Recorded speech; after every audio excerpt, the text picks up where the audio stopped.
Hello viewers, welcome back to Apple Info YouTube channel. In today's tutorial, I will show you how to add custom photo widgets on iPhone. First, press and hold any empty area on the home screen until the apps start jiggle. Next, tap Edit at the top left corner of the screen. From here, select Add Widget. This will open the widget gallery where you can see all available widgets. Scroll down or use the search bar to find Photos widget.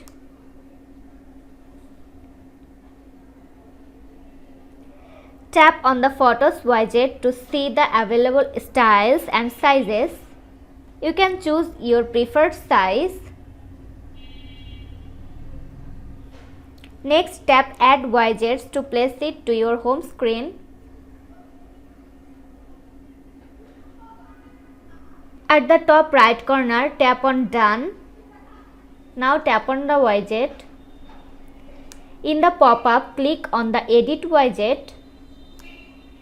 Here, click on Choose.